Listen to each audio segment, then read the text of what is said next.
Muy buenas noches, bienvenidos a Proyectando Chile.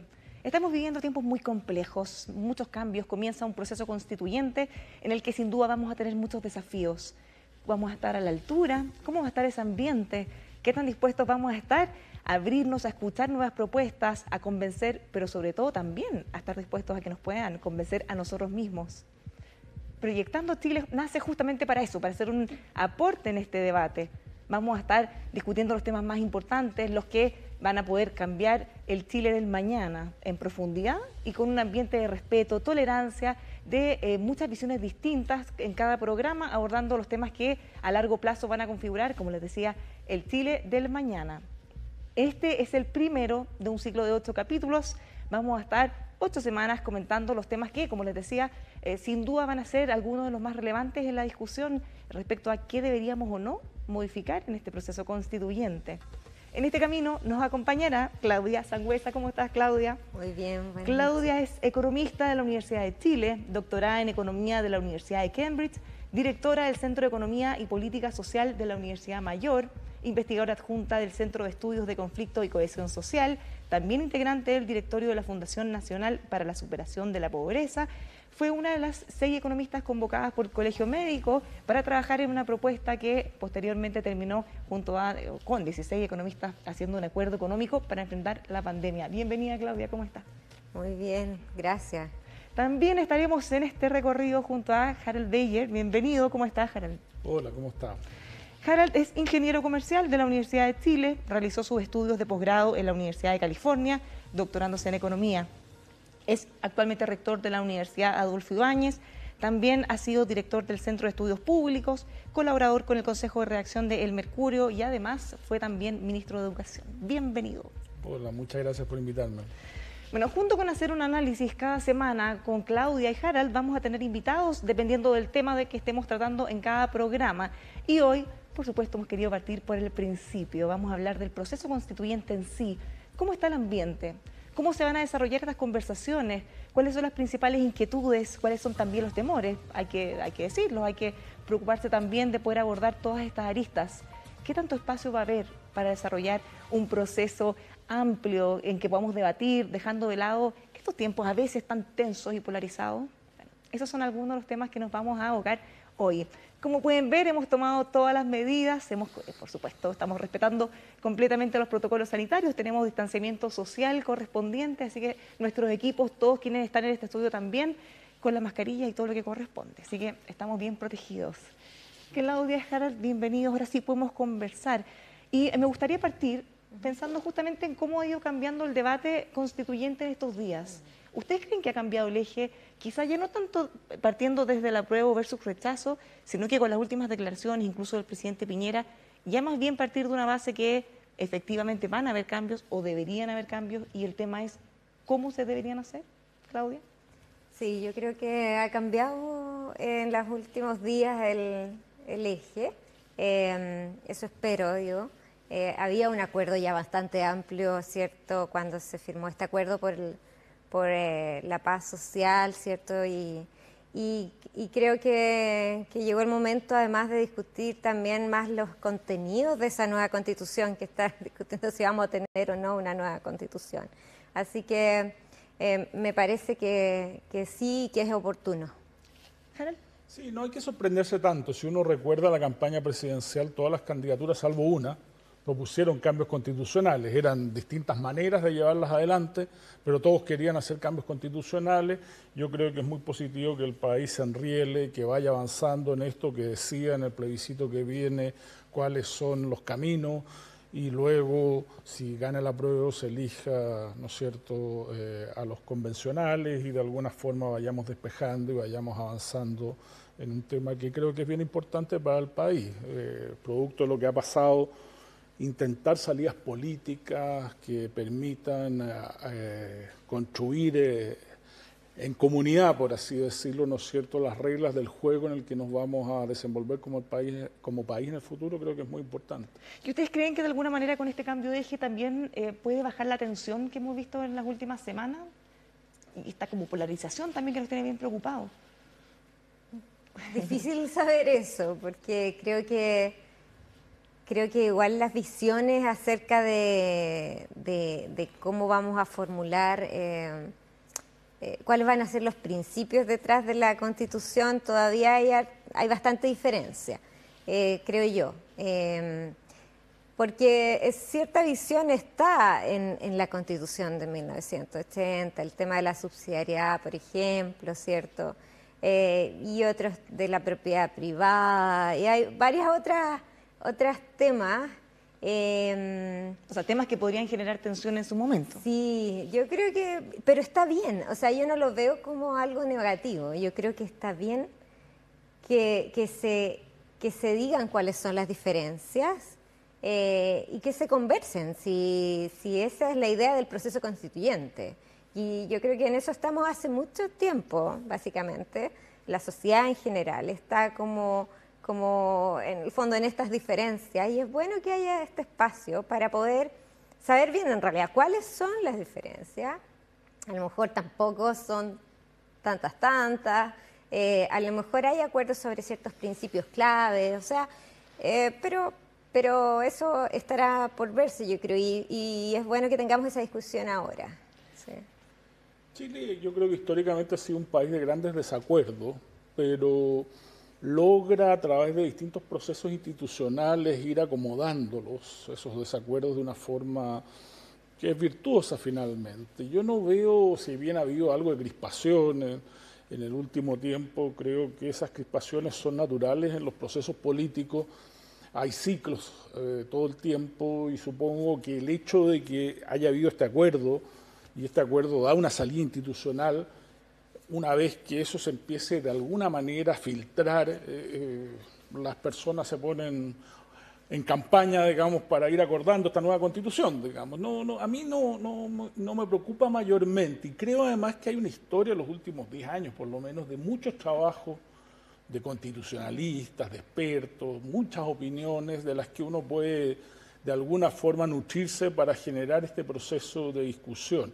Ahora, es cierto, y ese es un punto que se mencionaba anteriormente, Claudio lo hacía, que sorprende que a pesar de todo ese instrumental, el debate sea tan poco interesante todavía, creo yo, respecto de los temas que hay que discutir, y hay algunos temas que, por ejemplo, no están en el ambiente y que son extraordinariamente importantes.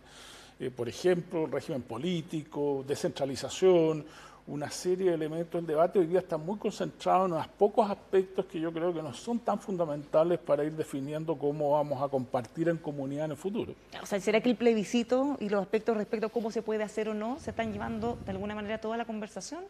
Claro, yo creo que parte pasaba esto del apruebo y el rechazo, básicamente. Una vez que eso quizás se despeje, no sabemos en realidad, pero eso es lo que los últimos días al menos ha estado pasando. Entonces ahora va a ser la forma, ¿no? Si es convención mixta o constitucional. Y luego de eso entonces van a empezar, yo creo, los temas más de fondo. Es bueno ir... que no es tan fácil, pero tampoco es tan difícil, digamos, porque uno se da cuenta ahí que cuando uno realmente estudia las constituciones del resto del mundo, ¿cierto? Hay harto trabajo en realidad hecho, pero no está tan sistematizado, creo, como para que además todo el mundo se involucre, si no es que sea una discusión de la élite solamente, o de los muy expertos, sino que realmente se divulgue esto y se difunda, y yo creo que eso ayudaría mucho a derribar también ciertos mitos, ¿sí? ¿Cómo cuáles? Hay harto como creado. Por ejemplo, no todas las constituciones, hay mucha variedad de constituciones. Hay constituciones muy cortitas, por ejemplo, la Constitución de Estados Unidos es muy chiquitita, es muy corta, pero se establecen ciertos principios que son los que guían un poco las leyes de ahí en adelante. Y hay constituciones más largas donde todo está en la Constitución y hay menos en las leyes. Y no necesariamente eso determina muchas veces lo que está pasando con las legislaciones, ¿sí? Hemos visto hartos debates respecto a eso, que Sí. está o no, a veces o se interpretan mal, o hay cosas que se dicen que están, en realidad no están. Han habido incluso columnas y discusiones A mí lo con que me eso. preocupa es que en América Latina hay una tradición inflacionaria, digamos, por así decirlo, en las constituciones. No solamente en la economía, sino que también en las constituciones. Nos gusta poner muchas cosas. Claro, y deja poco espacio para la política. Y yo creo que la política es muy importante como para tratar de resolver todo en la Constitución. La Constitución son como las reglas del juego. Y cuando uno ve las constituciones, bueno, hay países que no tienen constituciones, desde luego, pero cuando uno ve las constituciones de los países europeos en general, salvo algunas, digamos, pero las de los países nórdicos, la alemana, que son los países como que nosotros miramos con más detención, son constituciones que establecen reglas muy precisas y dejan a la política el trabajo de definir aspectos más específicos. Por ejemplo, las constituciones nórdicas, a propósito de un debate que es tan abundante en Chile de los derechos sociales, Si están o no las establecidos. constituciones nórdicas no los tienen, digamos, tienen derechos fundamentales que son finalmente los que importan, porque hay que pensar de que uno quiere proteger a los seres humanos de la acción del Estado, del monopolio de la fuerza, y por lo tanto ponen mucho más atención a los derechos fundamentales y dejan las otras dimensiones, se las dejan a la política. Entonces yo creo que ese es el tipo de debates que tenemos. Piensan mucho su régimen político, cómo tiene que funcionar el régimen político.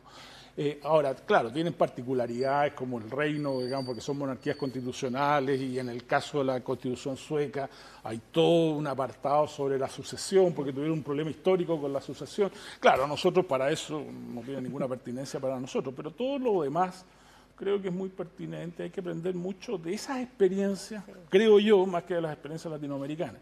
Pero Claro. Sí, en cuanto a las constituciones nórdicas había como un debate ahí, pero hay algunas cosas que están y otras no están. Claramente todo lo que uno conoce de los modelos de desarrollo escandinavos, ¿cierto? Eso no está constitucionalizado, ¿cierto? Eso ha sido establecido de alguna manera en el proceso histórico de su desarrollo, ¿cierto? Y luego no ha sido cambiado, pero es porque básicamente la mayor parte de la ciudadanía está conforme con el modelo de desarrollo. O sea, ¿sí? ha funcionado. Ha funcionado.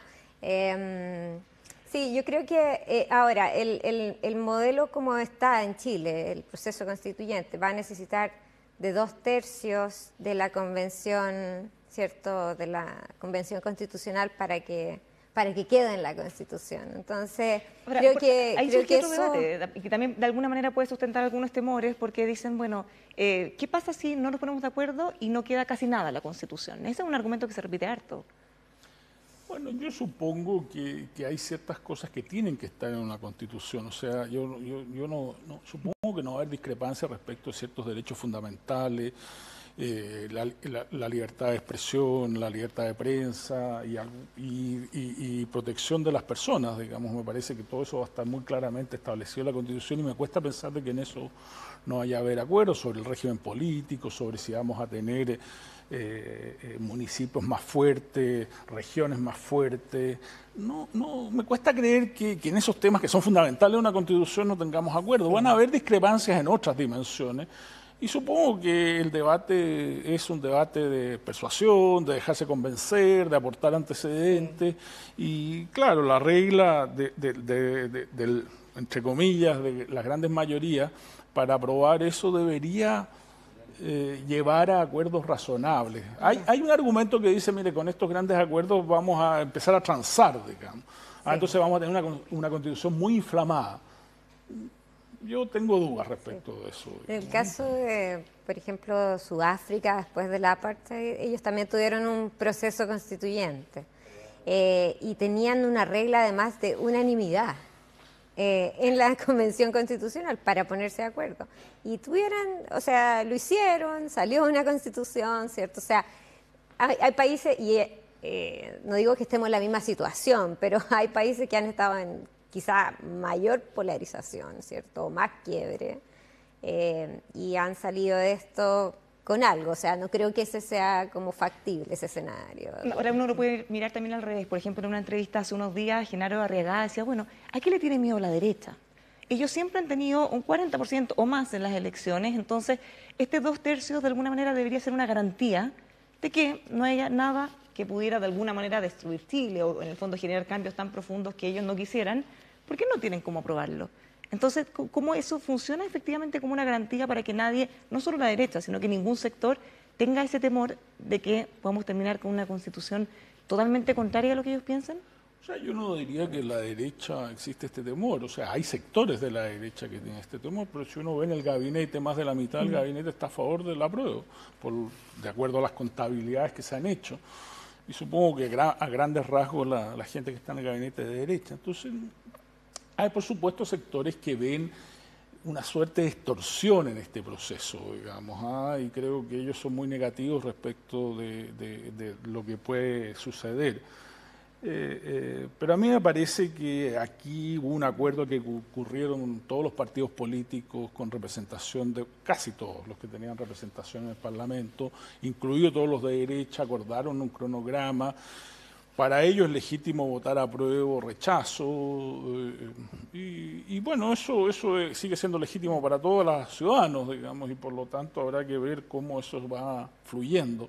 Pero no, a mí me parece que esos temores están más bien en ciertos grupos muy pequeños, pero incluso si uno ve las encuestas, el ciudadano que se identifica con la derecha está más bien inclinado por el apruebo, digamos, ¿no? Entonces, es interesante el fenómeno, digamos, porque la situación es mucho más equilibrada y balanceada de lo que uno cree. Sí, lo que pasa es que se confundió un poco el 2/3 con el 2/3 de esta Constitución.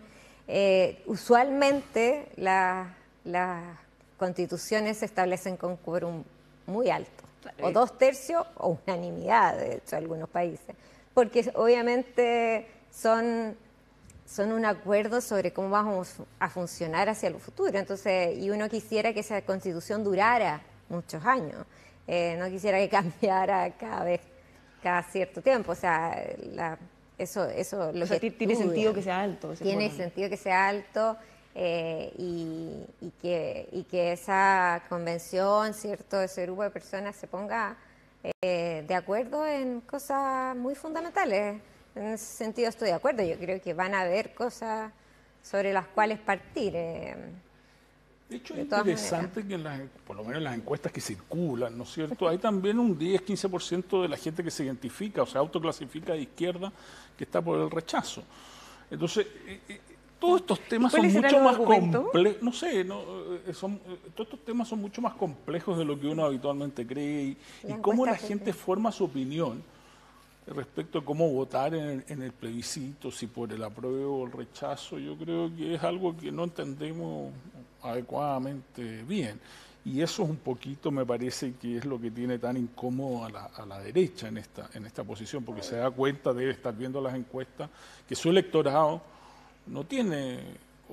Bueno, ahora, claro, es difícil decirlo porque el gabinete está totalmente dividido, digamos, entonces también en los votantes esa división aparece. Pero han visto un cambio de actitud, porque el gobierno en un principio apostaba por la presidencia, algunos ministros dieron sus opiniones ya sea antes de llegar al gabinete o después, pero en los últimos días hemos visto al presidente Piñera y distintos ministros diciendo, bueno, todo Chile quiere cambios, el tema es cómo los vamos a hacer. Se cambia un poco. Esto es lo que partimos al comienzo del debate. O sea, yo creo que lo que se ha ido produciendo es decir, aquí hay una forma de canalizar institucionalmente esto. Ya lo elegimos, digamos. Hagámoslo bien. Hagámoslo bien. Y yo creo que esa es la actitud que uno esperaría de todo el mundo, digamos. Y es la población la que finalmente definirá cómo esto se va a ir haciendo en el momento en que vaya a las urnas. Y ahora creo que lo que hay que hacer es un esfuerzo gigante para que efectivamente estén todas las condiciones dadas para dar razonablemente bien el plebiscito y que la gente pueda ir a votar. Ahora hay un constitucionalista, Javier Couso, que dio una entrevista hace unos días donde decía que lo más importante va a ser el plebiscito ratificatorio después de la... Que ese sí tiene más votos obligatorios. Ese es el que sí importa, digamos, para ratificar que el trabajo que haga esa convención sea realmente de aceptación de todo, de la mayor parte del país. Ahora, eso no significa que nos vayamos a conformar con que poca gente vote ahora, ¿cierto? Y yo creo que en ese sentido es importante que las autoridades también, y eso yo lo extrañaba, de hecho, que bueno que ya pasamos esta otra etapa de cómo vamos a hacer que esto salga bien, de que sea seguro, ¿cierto? De que haya formas de votación, de que innovemos, en el fondo no vamos a poder hacer lo mismo que hacemos siempre, ¿sí? También hay que innovar en el sentido de limitar, no sé, la distancia entre los votantes en ese minuto, quiénes van a estar, dónde van a estar, quiénes reciban los votos, ¿cierto? Porque usualmente los vocales de mesa están encerrados en salas de clase bastantes horas. Entonces, ¿cómo se va a hacer eso? O sea, hay un montón de detalles muy importantes que hay que resolver, que son de gestión del plebiscito, que yo creo que todavía están al debe. Bueno, eso vamos a estar conversando justamente en el segundo bloque, pero por ahora, cuando uno dé una mirada global, ¿qué temas ustedes creen que van a ser los más relevantes que se van a tomar las discusiones? ¿A dónde creen ustedes que, más allá del consenso que hay en el cómo, por lo menos hay un consenso en que deben ser modificados?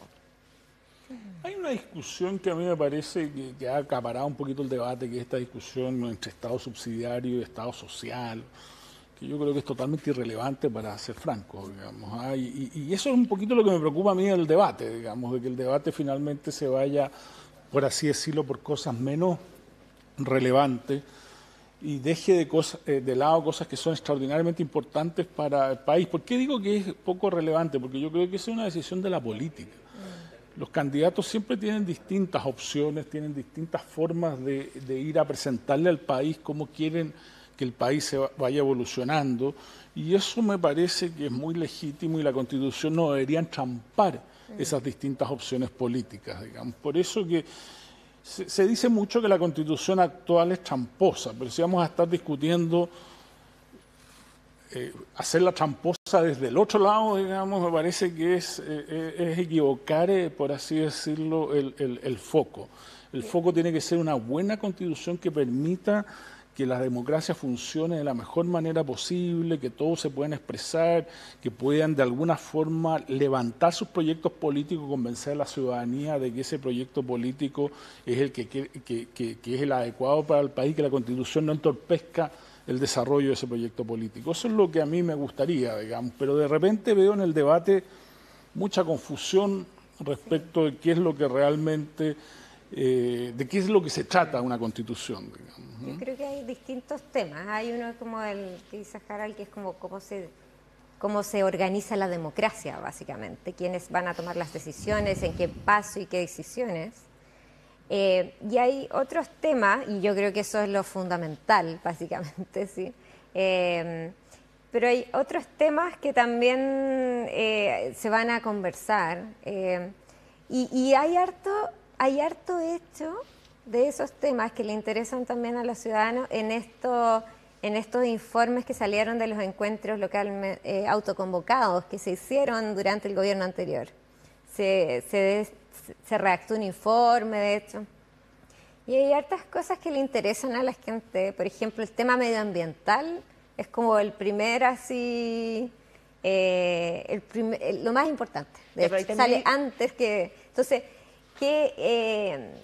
ciertos principios respecto a, por ejemplo, el cuidado del medio ambiente, la sostenibilidad de la vida, ¿cierto? Bueno, el tema de derechos sociales, y todos esos temas que ya están de alguna manera en la Constitución, además de la que tenemos ahora. Pero, claro, ¿y de qué forma, digamos? ¿De qué forma lo vamos a ver? En el caso, por ejemplo, del tema del medio ambiente, es un cambio como de paradigma de abordar, porque antes lo que considerábamos dentro de esa materia era muy distinto ahora. O sea, ahora todo es mucho más global, todo el modelo al final, de alguna manera, la forma en cómo desarrollamos, crecemos, todo tiene que ir de alguna manera ligado a eso. Claro, pero la pregunta es cómo esto queda en la Constitución. O sea, yo creo que el tema no hay que negar que... Pero, por ejemplo, un ejemplo interesante es la Constitución de Noruega. La Constitución de Noruega dice respecto del medio ambiente que es deseable que las personas vivan en un medio ambiente sin contaminación, de que las futuras generaciones... Hay que dejar recursos para que las futuras generaciones puedan ocuparlos ellos, pero dice, esto será tratado en una ley. Una ley. Esa es la distinción que yo creo que es tremendamente importante hacer en esta discusión. No tratar de que la Constitución resuelva problemas que son tarea de los políticos a través del proceso de deliberación y a través de leyes. Si la Constitución trata de resolver a través de esta vía todos los problemas, vamos a tener esto que yo decía al principio, esta Constitución inflamada que finalmente le resta espacio a la política, que se vuelve tremendamente rígida y que deja un poco esta tarea en los jueces, que a mí me parece que sería un gran error. Por eso que yo creo que la discusión no está en los temas, sino que en cómo esto se expresa en la Constitución. Ahora, si miramos, por ejemplo, para ir a lo que está ocurriendo en las últimas horas, la Araucanía, están ocurriendo muchas cosas, tenemos problemas que no hemos logrado solucionar. Alguien quizás se preguntará, ¿cómo podría la Constitución o un eventual cambio de la Constitución ayudarnos a resolver eso? Sí. ¿O no deberíamos tener esas expectativas? Sí, eso también es parte de los debates constitucionales, creo. O sea, no significa que vayamos a finalmente ponerlo en la Constitución, pero yo creo que va a ser parte del debate constitucional, ¿cierto?, del proceso. Es cómo también reconocemos la existencia y los derechos de los pueblos originarios, ¿cierto? Porque además tienen otra forma de entender también la vida, ¿sí? Por ejemplo, esta no separación que hacen entre la tierra y el agua, por ejemplo, eso es parte también de lo que ha chocado un poco con el principio constitucional que hay en esta Constitución, que separa la tierra del agua. Entonces, hay hartas cosas ahí que conversar, y sobre cómo se va a reconocer además eso en el sistema político también, que es otra variante, ¿cierto? Por eso es importante que también hayan cuotas para los pueblos originarios en el mismo debate constituyente, para que sea también un debate más inclusivo y se escuchen esos temas, porque a pesar de que hay también desinformación, no todos sabemos lo que todos piensan. Entonces yo creo que es bueno que estén representados para que se oigan su forma de vida. Claro, ¿sí? Pero no hay que mezclar los planos. O sea, yo creo que lo que uno aspira en la democracia y la Constitución debiera recoger esto, es que haya igualdad política. Y yo creo que el reconocimiento del otro, en el caso de los pueblos originarios, supone incorporar algún reconocimiento de derechos colectivos en la Constitución, ¿no es cierto? Y eso es un fenómeno, es algo que hoy día no está en la Constitución. Pero si uno quiere reconocer a los pueblos originarios y avanzar en igualdad política, uno tiene que hacer ese planteamiento en la Constitución. Ahora, ¿cómo eso después se baja? ¿Cómo esto se arbitra respecto de los derechos individuales, digamos, ¿no es cierto?, a propósito de los debates que hemos tenido en las últimas semanas, en el caso Rapa Nui? Eso es otra materia, pero yo creo que la Constitución debería estar abierto a ese reconocimiento de derechos colectivos en el caso de los pueblos originarios, porque es una forma de aceptarlos y de incorporarlos y reconocerlos como parte de nuestra comunidad, y es la forma de avanzar en igualdad política, creo yo. Pero esas son cosas que nuestra Constitución no ha recogido, y ahora hay una oportunidad para hacerlo.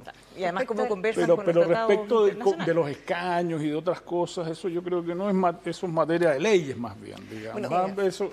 Sin duda, este tema da para mucho. Antes de irnos al segundo bloque, los quiero invitar a que vean algunas reflexiones. Ya vamos a tener también a nuestros primeros invitados, pero los quiero invitar a que veamos unas reflexiones de destacados analistas políticos y abogados al respecto de este tema.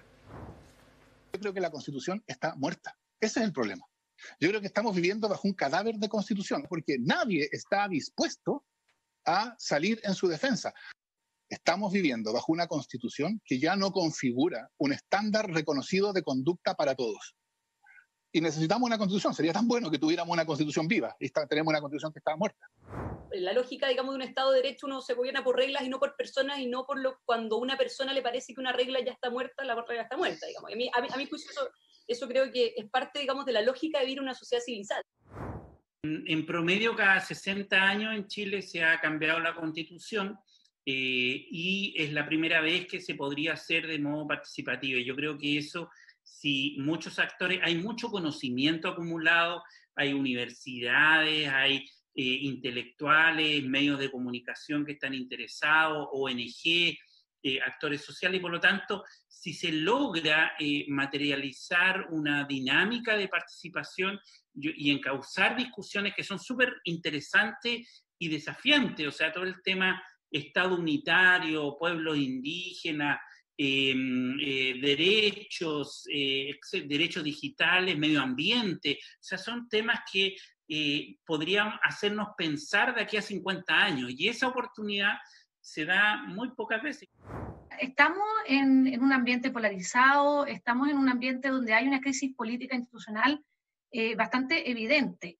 Y de hecho Claudio sabe mejor que yo eso de que no hay países que se hayan dado una nueva constitución del modo en que lo estamos haciendo, que no estén pasando por algún tipo de crisis.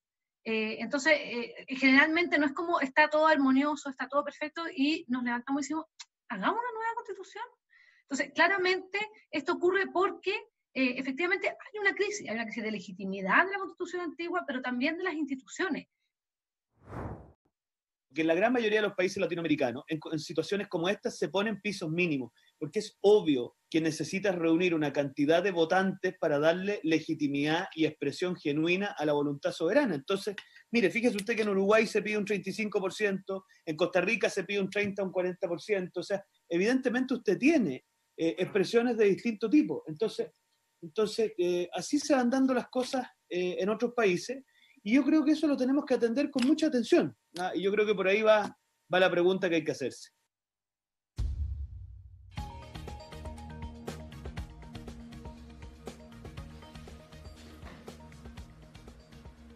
Bueno, seguimos en Proyectando Chile, tal como les habíamos anticipado. Tenemos invitados, seguiremos conversando junto a Claudia y Harald, se suman al panel.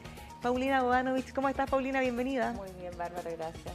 Bueno, Paulina es abogada de la Universidad de Chile, consejera del Colegio de Abogados, también presidenta del directorio de la Fundación Horizonte Ciudadano. Bienvenida.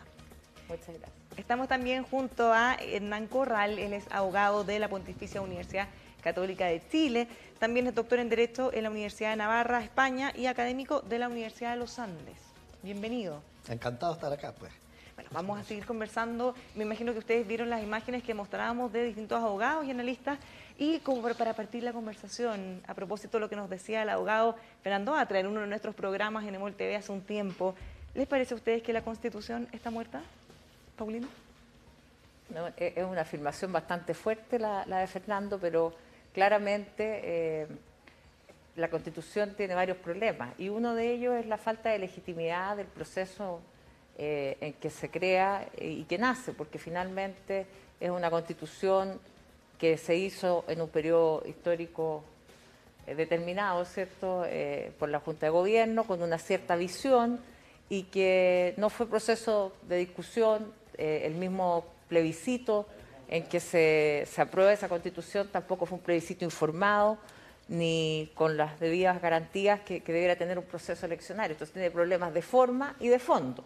Los de fondo son los que han aflorado con mayor fuerza desde el 18 de octubre en adelante, y que también en la pandemia hemos visto, ¿cierto? Entonces, esta discusión es interesante porque finalmente la Constitución marca lo que es el rayado de cancha de un país.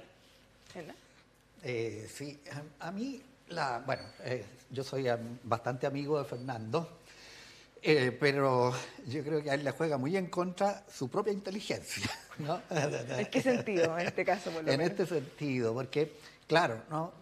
Decir que la Constitución está muerta hoy día es decir que no tenemos Constitución. Y eso no puede ser. Un país sin Constitución no puede funcionar. Y yo creo que eso de que la Constitución ya es un cadáver, que nadie le reconoce nada, me parece que no lo puede decir un hombre de derecho, un profesor de derecho. Porque uno puede decir, como dice Paulina, ¿verdad? La Constitución tiene problemas de legitimidad, tiene problemas a lo mejor de materias, de resolución de... Está bien, pero entonces tenemos que seguirla, tenemos que acatarla hasta que se cambie o se reforme. Sí, yo creo que yo interpreto un poco distinto las palabras de Fernando, pero creo que es en el sentido de que la Constitución finalmente es el tema de la legitimidad, ¿cierto? Es básicamente la expresión de cómo el pueblo, dice en palabras de Fernando, ¿cierto? El pueblo, ¿sí? se organiza a sí mismo en sociedad. ¿Y dónde está el entonces, límite? Porque y en este momento, como no hay un reconocimiento, hay un rechazo hacia esa forma de organización. Pero estamos en proceso, no es que esté muerta, sino que está funcionando hoy día. De hecho, es la Constitución que tenemos hoy día, es sobre la cual el Parlamento además está legislando, ¿cierto? Hay reformas constitucionales. Pero en ese sentido, más figurado, creo, ¿sí? En el sentido que necesitamos una nueva Constitución. Eso así lo veo yo. Es como, y estamos en eso. Así, ahora, él también dice nadie la defiende o nadie hace que se respete, pensando que el gobierno, por ejemplo, en muchas instancias en que pudo haber ido al Tribunal Constitucional, terminó no yendo. Eso no es cierto. Hay mucha gente que defiende la Constitución. O sea, no serán mayoritarios a lo mejor, pero efectivamente hay gente que defiende la Constitución. Se ha discutido mucho respecto a las exageraciones de los economistas en el último tiempo, pero también hay exageraciones de los abogados, creo yo, y esto lo refleja de alguna manera. Creo que las constituciones son reglas del juego, finalmente, de cómo nos organizamos políticamente, y la Constitución que está vigente es la Constitución que está funcionando. Y supongo que el debate constitucional va a ir, evolucionando de distintas maneras, y a mí no me extrañaría, yo creo que lo he leído en distintas partes, de que muchos de los aspectos de la Constitución actual se van a mantener, digamos. El recurso de protección, por mencionar alguna cosa, que es una cosa que se valora mucho en la Constitución. No sé, hay muchos aspectos de ella que yo creo que se van a preservar en el futuro, y por lo tanto es una exageración. Ahora, si nosotros miráramos... Todas las estamos respetando porque es lo que estamos viviendo, pero en el fondo también entiendo que es como la necesidad de que necesitamos tener un proceso constituyente. Ahora sí, escuchamos la segunda frase de Fernando, porque él decía, ojalá tuviéramos una constitución viva. Y yo creo que eso apunta a la forma de poder modificar un cuerpo legal, cualquiera sea, que se vaya actualizando a las épocas. Y la Constitución del 80, uno de los problemas que tiene es su excesiva rigidez, que le hace ser una Constitución pétrea desde el punto de vista de su modificación. Requiere quórum tan alto que finalmente no se modifica y la hace ser un cuerpo legal que no se fue poniendo al día. Ahora, si nosotros lo miráramos al revés y dijéramos, ¿qué nos gustaría quizás preservar de esa Constitución? ¿Qué cosa se le viene a la mente, Paulina?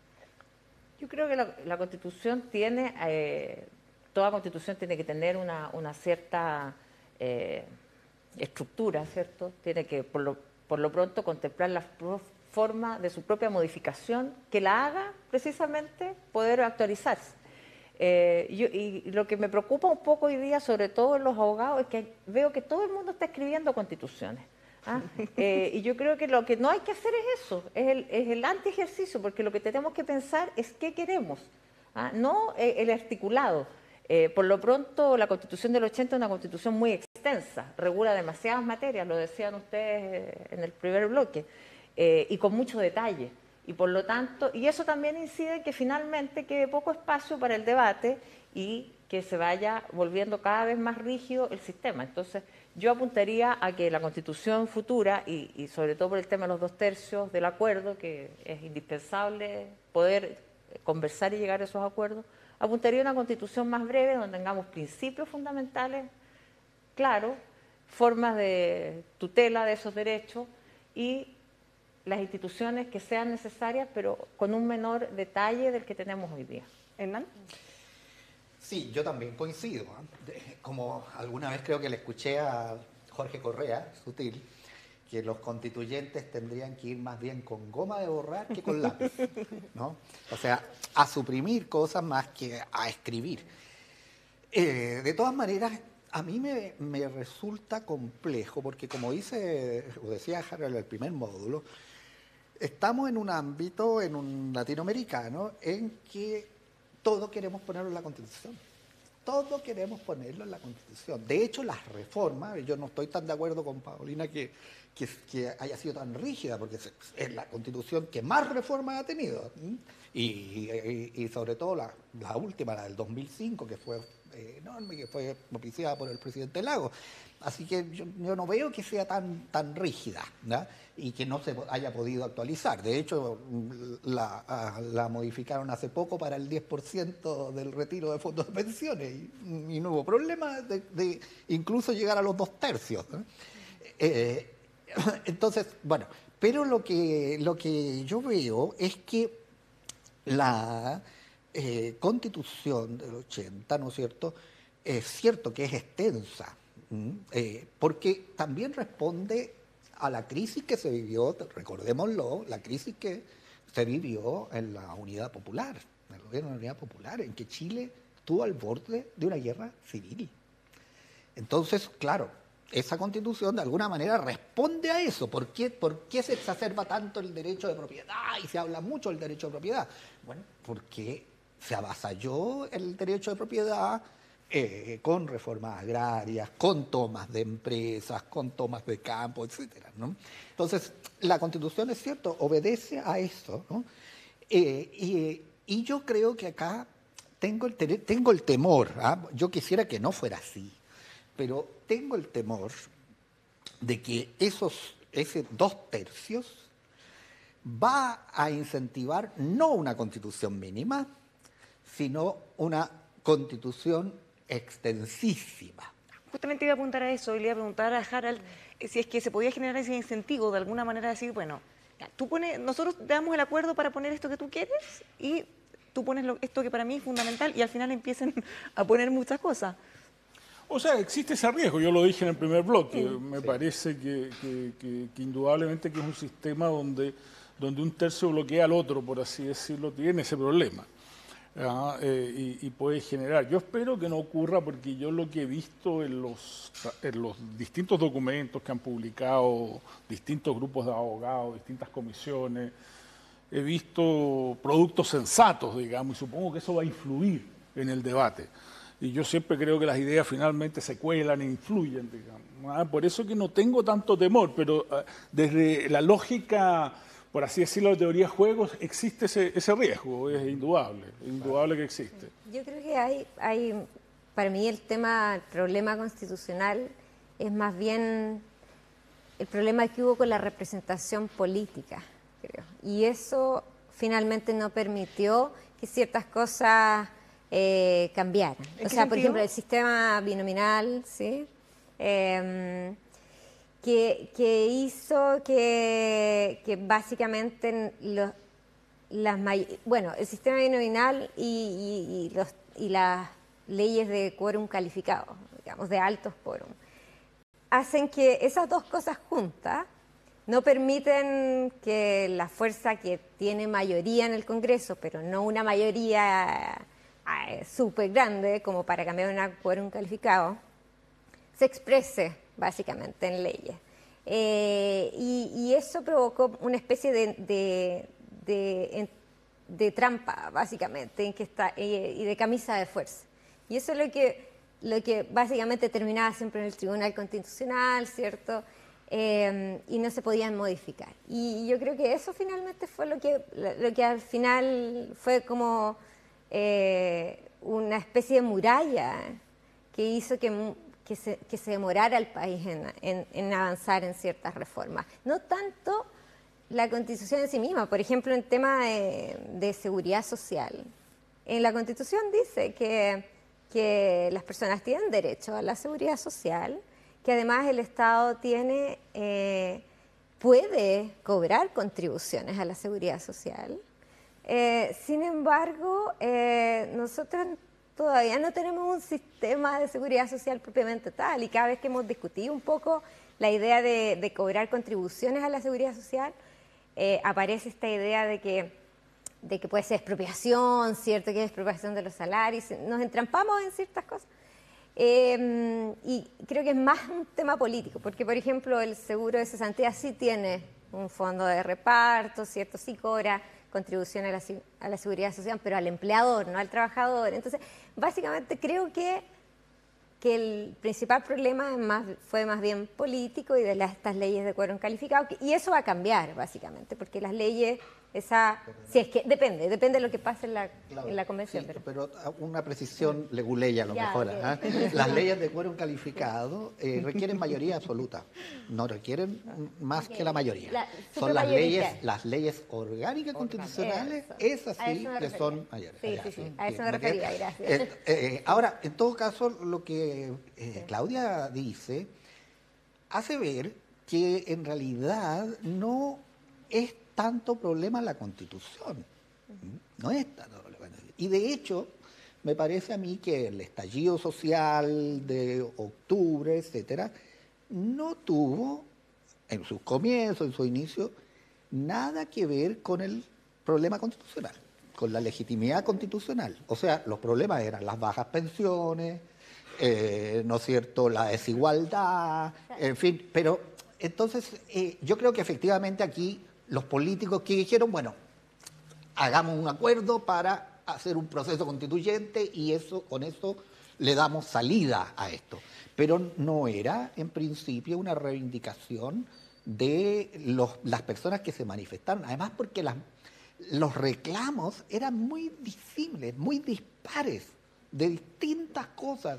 Y en el fondo lo que ahí se vio es que la gente quiso reclamar por todo lo que le molestaba, ¿no? Ahora, a propósito del punto que mencionaba Claudia, este tema más político quizá o de voluntades, hoy día el alcalde, por ahora Joaquín Lavín, señalaba que hay un sector en la derecha que siempre ha actuado como un dique de contención o algo similar, con el temor de que si se abrieran algunos cambios, por muy pequeños que fueran, podían de alguna manera abrir la puerta a muchos cambios. ¿Lo ven así ustedes desde la oposición también? Lo que pasa es que la Constitución tiene un diseño, tiene una coherencia como instrumento que tiene que ver con lo que señalaba Claudia, con tratar de mantener el orden en base a mayorías fuertes y sin expresión de los grupos minoritarios en el Congreso. Cuando cambia el sistema binominal, de todas maneras, para alcanzar los altos quórum generalmente no da. Y tanto es así que ahora, de los arrepentidos del reino de los cielos, muchos políticos de derecha han salido diciendo, mire, parece que en realidad deberíamos haber discutido el proyecto de la presidenta Bachelet. No era tan malo sentarse a discutir, porque finalmente el Congreso, porque la Constitución contempla, la nuestra, hoy día un sistema de modificación, que no se hizo uso porque simplemente no quisieron conversar sobre un proyecto. Ahora, la Constitución puede ser que no sea la solución a todo, como decía el colega, pero la verdad es que si uno lee la Constitución de hoy día y lee el proyecto de la presidenta Bachelet, tiene cosas muy culturalmente que son un paso muy importante, creo yo.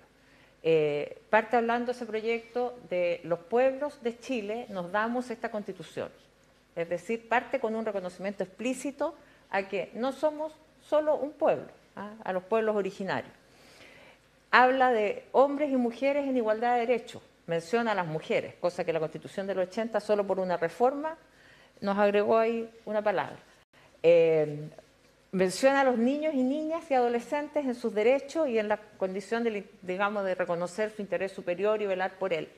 Entonces, y sobre el derecho a la seguridad social, explícitamente reconoce el derecho a tener un sistema que permita una vida digna. Y si había tanta convicción en esas materias y hacia dónde había que encaminarse, ¿por qué no se avanzó más? ¿Por qué no se pudo concretar todos esos cambios? Bueno, ese proyecto nace de todo un proceso muy participativo, que fue bastante bonito, digamos, de participación ciudadana, pero que fue lento y que además fue muy criticado. Recordemos que también la derecha se opuso, fueron a Contraloría incluso, o sea, tuvo hartos problemas, pero yo creo que ese proyecto no es necesariamente el proyecto que uno, como digo yo, la Constitución hay que escribirla, no hay que copiarla ahora, de otro lado. Fue un error. No sé, toda esta discusión es un poquito contrafactual, digamos, porque estamos en otro camino, digamos. Pero ahora mirando hacia atrás, ¿fue un error quizás no habernos sumado, quizás haber sumado todos a este proceso, pensando que quizás el ambiente podía haber sido mejor o había menos tensión o hubo un cierre de antemano? Es que yo creo que aquí hay un problema, porque uno se olvida de que la presidenta Bachelet tenía en ese momento, no sé, una aprobación de 15%, 20%. Y ese es el problema. Yo personalmente creo, a propósito de lo que decía Claudia del sistema binominal, que a mí no me gustaba mucho, pero porque yo prefería un sistema mayoritario simple. Los regímenes presidenciales funcionan bien con ciertas características. Y cuando uno trata de cambiar esas características se produce un vacío. Entonces, ¿qué es lo que pasaba en ese momento? La presidenta Bachelet tenía un 15, un 20% de aprobación y no tenía fuerza para hacer un cambio constitucional. El presidente Piñera tiene una aprobación de aquí, 19, no sé, 20%, y tuvo más bajo, digamos, y no tiene tampoco fuerza para hacer transformaciones institucionales profundas. Por lo tanto, en esos casos se requiere acuerdos importantes, y lo que estamos entonces entrando es en un camino que tiene una vía institucional que requiere grandes acuerdos, a propósito de los 2/3, para producir las transformaciones.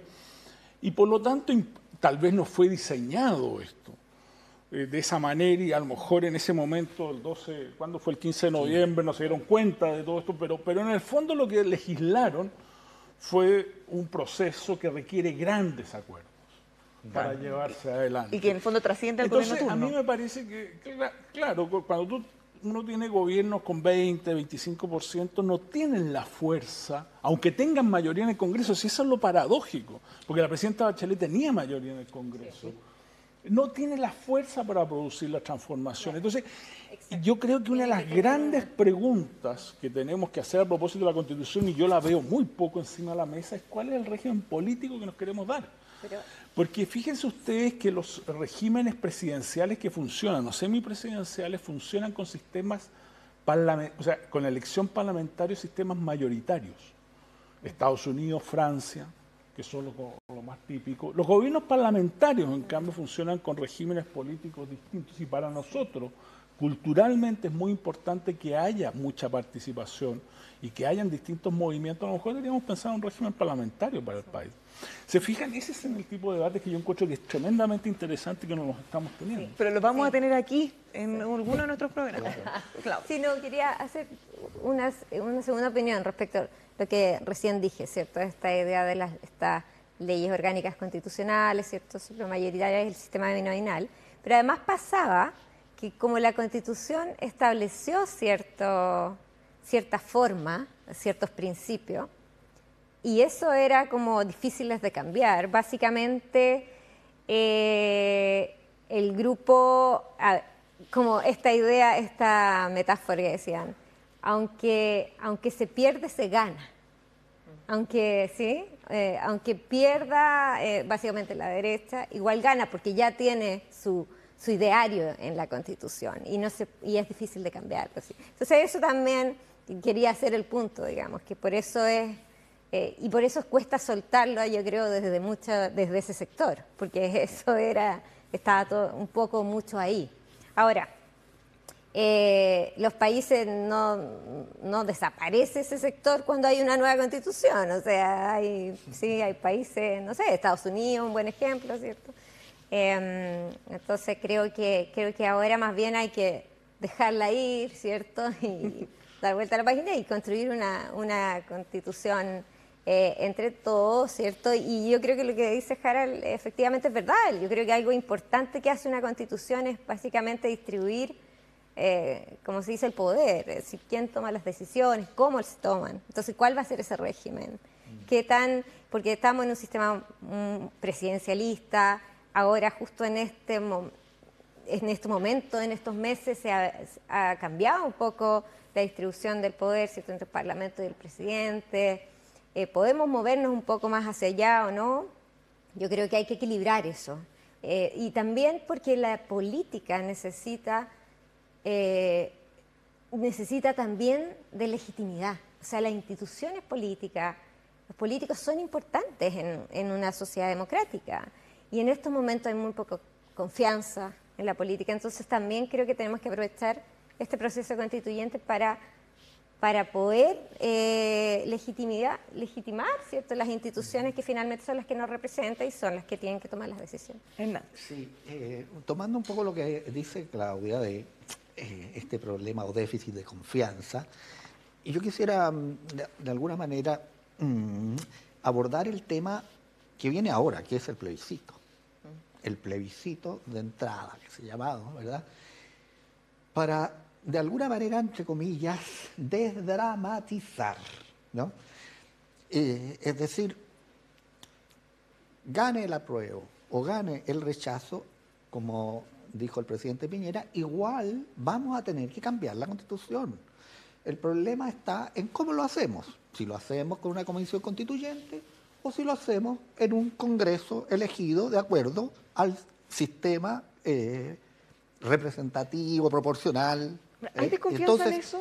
¿Hay desconfianza, perdón, en que si eventualmente ganara el rechazo, sí se van a hacer esos cambios? Claro. ¿O no? Porque se acusa a quienes dicen que lo van a hacer, no lo han hecho en realidad en décadas. Pero por cierto que sí, ¿no? Yo creo que sí. Y además, porque eso también dependerá de los, ¿cómo se llama?, de las propuestas políticas de los nuevos parlamentarios. Entonces, yo creo que hay que desmatizar. Es completamente legítimo votar por el apruebo o por el rechazo, porque el rechazo, aunque la palabra tiene una carga negativa, no debe ser decir, no, aquí es un muro de contención, como decía el alcalde Lavín, y por lo tanto aquí nos parapetamos en el inmovilismo constitucional. No es así. Es ir a una reforma, pero por las mismas vías que está en la misma Constitución, es decir, a través de un Congreso. Yo creo que eso es bien importante y por eso me parece que es clave que el plebiscito del 25 de octubre tenga la mayor participación posible, tanto para un lado como para el otro. Mientras mayor participación, eso va a generar realmente legitimidad y confianza. Ahora, tanto que gane, el rechazo o que gane el apruebo. Y sobre todo si gana el apruebo. Porque si gana el apruebo y hay una participación mínima, ínfima, como la de la Federación de Estudiantes de la Chile, que prácticamente eso le va a restar legitimidad a todo el proceso.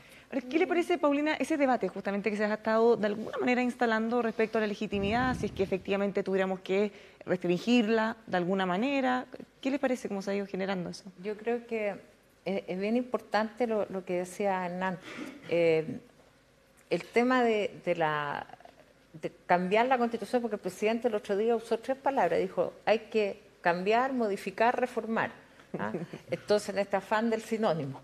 Entonces, dijo, entonces no es lo mismo cambiar que reformar. ¿Ya? Yo creo que y antes se hacía alusión al tema de la casa. Entonces, no es lo mismo que uno arregle la casa, la amplíe, a que se cambie de casa y construya una casa que le quede cómoda y adecuada. Entonces, es bien distinto.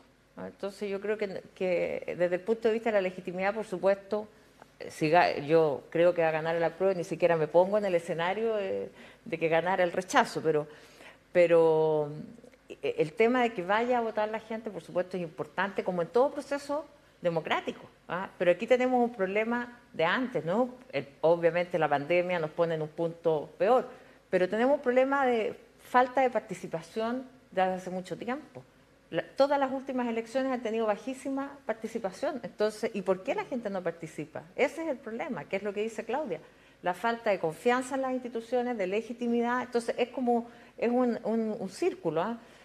Finalmente la gente no vota y pierde más confianza. Entonces, nos vamos dando vuelta a eso. Yo creo que recuperar esto es súper importante para la sociedad y para que realmente la democracia no sea solo ir a votar. Y eso es otro principio que yo creo que toda Constitución tiene que contemplar, la participación efectiva, que va más allá del día de la votación, que las personas puedan tener iniciativa popular de ley, que pueda haber referéndum revocatorio o ratificatorios también de ciertas propuestas. Eso va a incentivar a que las personas se sientan motivadas también a participar y a estar en esta cosa más viva, ¿no? Ahora, el plebiscito de entrada es con voto voluntario y el plebiscito de salida es con voto obligatorio, entiendo. Entonces, eso también cambia, yo creo, el tema de la legitimidad, y lo conversábamos antes, ¿cierto? Creo que Javier Couso decía, como la legitimidad se juega ahí, en el plebiscito. El de salida. El de salida, sí, en el fondo. Ahora, es importante de todas maneras que haya una participación relevante, pero también hay que pensar que uno es el voto voluntario, dos, estamos en esta contingencia, ¿cierto? Hay gente, y bueno, es importante en todo caso que quienes estén a cargo estén diseñando un buen mecanismo para que la gente y tenga Gerald, confianza. considerando justamente estos temores que pudiera eventualmente haber una baja participación, ya sea porque, incluso tomando todos los resguardos sanitarios, haya gente que se quiera abstener o que tenga temor, ¿la posibilidad de postergarlo está totalmente vetada o es una discusión que quizás se podría abrir? Son discusiones distintas, yo creo. Uno es... Yo nunca fui muy partidario del plebiscito de entrada, creo que fue un error, pero... Una vez que existe el plebiscito de entrada, yo creo que ponerle umbrales de legitimización creo que es un error, digamos. Yo no sé cómo va a estar la predisposición de la población, pero nosotros tenemos un esquema donde la gente vota voluntariamente. Tampoco se puede comparar el plebiscito de entrada por el plebiscito de salida si hay dos regímenes distintos de votación, digamos. Es como raro hacer esa comparación, pero dicho eso, yo creo que no tiene mucho sentido ponerle umbrales de participación y decir va a ser más o menos legítimo en función de eso. De nuevo, yo creo que los movimientos con representación en el Congreso casi todos definieron un itinerario, no pusieron otras restricciones, ese itinerario el que hay que cumplir, tiene que llevarse adelante, y las otras discusiones, por así decirlo, adicionales, me parece que son poco interesantes y no tienen mucho sentido desde el punto de vista de lo que ya se acordó. Pero, por ejemplo, la posibilidad de postergarlo un tiempo más, así como ya ocurrió. Eso dependerá de cómo sea la situación sanitaria en ese momento. Yo creo que yo soy optimista de que la situación sanitaria va a ir mejorando, que en algún momento va a haber un rebote, pero espero que no sea antes de octubre. Y por lo tanto creo que se puede hacer el plebiscito y sería ideal. Ahora, si las condiciones sanitarias empeoran mucho, bueno, supongo que el mundo político acordará otra fecha y se pondrá de acuerdo. Y yo sé que los plazos son complejos, pero bueno, estas situaciones ocurren, digamos. Acabamos de ver en Nueva Zelanda que se pospuso por 4 semanas las elecciones. O sea, tampoco es una situación que me parece, pero como decía Hernán, hay que desdramatizar. Claro, yo creo que lo que hay que hacer es tratar de que el plebiscito se haga el 25 de octubre, tomar todas las providencias del caso y si la situación sanitaria es muy compleja, bueno, habrá algún acuerdo político. Si tú me preguntas a mí, yo diría, bueno, saltemos el plebiscito de entrada y vamos a la elección de la Asamblea inmediatamente, pero yo creo que... Estaría contradiciéndome con lo que dije. Aquí hay un acuerdo político y hay que respetar el itinerario, hay que definir lo que de alguna manera se acordó. Es importante pasar esa etapa, o sea, por eso igual es importante que la situación sanitaria y que todas las medidas que se tengan que tomar se tomen para que se desarrolle bien ese plebiscito. Ahora, uno de los temas que inquietaban mucho y que se llegó a un acuerdo de oposición y oficialismo tiene que ver con el financiamiento. ¿Les pareció razonable lo que se acordó, por lo menos hasta ahora, Paulina? Sí. Ay, yo estoy muerta de frío. Gritando, de verdad.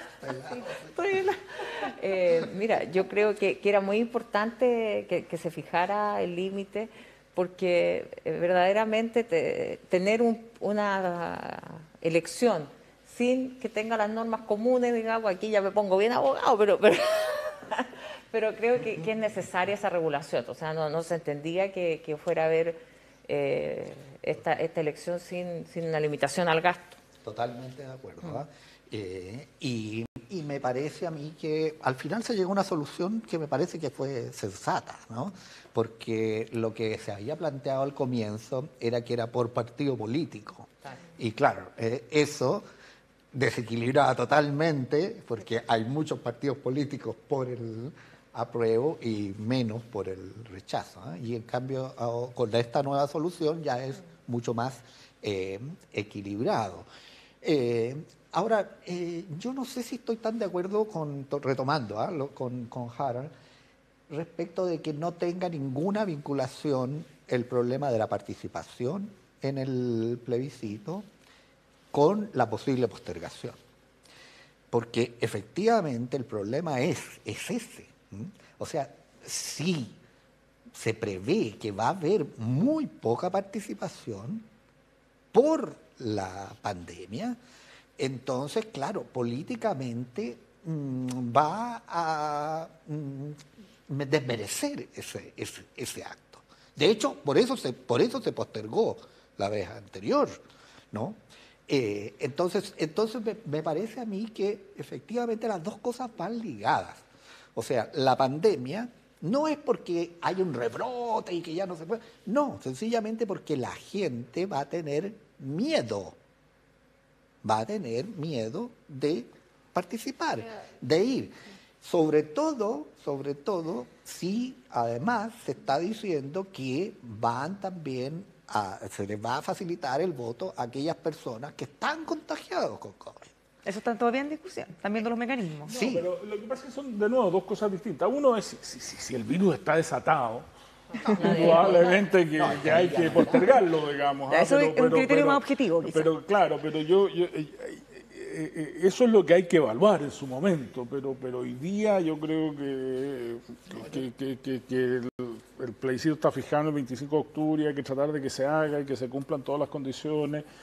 Y si la participación, en ese contexto, si la participación, no sé, es de 40, yo no me atrevería a decir de que eso deslegitima el plebiscito, y si es de 70 tampoco lo hace más legítimo, digamos. O sea, sería ideal, pero yo creo que estas cosas no se pueden... Yo creo que hay que ocuparse y no preocuparse. Bueno, ese es mi sentido. conversación el gobierno tiene que tomar todas las medidas, facilitarle los recursos al CERVEL.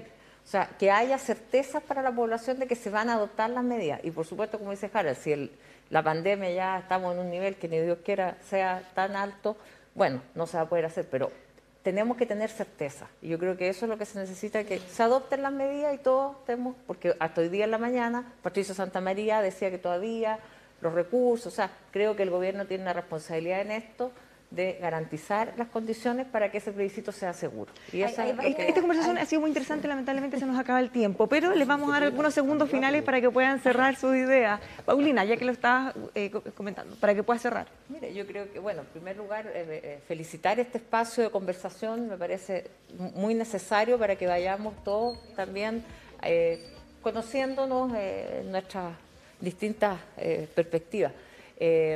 La nueva Constitución yo creo que es un anhelo de hace mucho tiempo, de muchos chilenos y chilenas, y hoy día se abre un proceso constituyente maravilloso a mi juicio, que me motiva en lo personal, donde además se va a poder participar hombres y mujeres en igualdad de condiciones de participación. Entonces creo que tenemos hoy día que preocuparnos de que el plebiscito sea seguro, del tema del financiamiento que ya está resuelto, de los escaños reservados creo también que es un tema que hay que impulsar, porque una Constitución tiene que incluir a todos y todas. Muchas gracias, Paulina. Gracias, Bárbara. Hernán. Sí, a mí me gustaría volver a insistir en esto de que no es bueno dramatizar demasiado, ¿eh? Entonces, esto de sacarle tensión a la discusión. Podemos discutir, dialogar, intercambiar opiniones, y tanto los que estén a favor del rechazo como los que estén a favor del apruebo van a poder participar, y ganará la opción que resulte mayoritaria, ¿ya? En ese plebiscito, que yo también creo que debería hacerse, ¿no? Y que ojalá no haya mayores dificultades, pero tengo mi aprehensión por la participación. Ahora, también me parece a mí que habría que evitar las campañas del terror, tanto de un lado o de otro, porque ¿qué es lo que dicen los del rechazo? Si gana el apruebo, Chile se convierte en Venezuela, se destruye, vamos al precipicio, etc. Pero también los que están por el apruebo dicen, es que si gana el rechazo, aquí va a venir un estallido social 2.0, violento, terrible. Entonces, esas dos visiones de proyectando votar por miedo, me parece que son inconvenientes. Hay que sacar el tema del miedo. Las campañas del terror no son buenas. Es mejor la proposición. Es decir, que los que estén por el apruebo también nos digan qué constitución es la que van a propiciar. Y las que están por el rechazo unos también. segundos. Vamos a tener que agregarlo en nuestra constitución del programa también. Claudia, para cerrar. Unos segundos, sí. No, quería agradecer también por el espacio. Creo que va a ser invitar a la gente que está mirando a seguir. Vamos a estar varios programas, ¿cierto?, discutiendo o conversando, dialogando varios temas constitucionales y creo que es un espacio necesario, cada vez más necesario, de hecho, para poder profundizar en cuáles son las diferencias y en cómo podemos ir avanzando también en este diálogo, ¿no? Invitar a todos a participar. Muchas gracias, Claudia. Finalmente, Harald. Sí. Bueno, agradecer, felicitar el espacio y recordarle a la población de que aquí hay un itinerario fijado, que ojalá esto se desarrolle con un espíritu deliberativo. Hay una oportunidad de que esto sea una discusión con altura de miras y yo creo que eso es lo que queremos rescatar en momentos en que tal vez el país no está en su mejor momento desde el punto de vista de la calidad del debate público. Entonces, creo que el llamado es a tratar de elevar la mirada y tener una buena discusión sobre este itinerario que está fijado. El diseño que se legisló está lleno de pifias, digamos, pero dicho eso, es lo que hay. Es lo que hay que tratar de avanzar y ser muy generoso en la discusión para que esto funcione bien. Muchas gracias, Harald, muchas gracias, Paulina, Hernán, Claudia también, tal como lo han dicho, este espacio busca justamente eso, ser un aporte al debate. En los próximos programas vamos a estar evaluando, comentando, haciendo justamente un análisis en profundidad de cuáles van a ser los temas que se van a discutir para el nuevo Chile aquí en Proyectando Chile. Muchas gracias por habernos acompañado en este primer programa. Los dejamos invitados a que pueda acompañarnos toda la semana, todos los domingos a las 8:30 de la noche. Si es que se lo perdió o llegó tarde, no se preocupe porque los puede volver a ver en emol.com. Muchas gracias y buenas noches.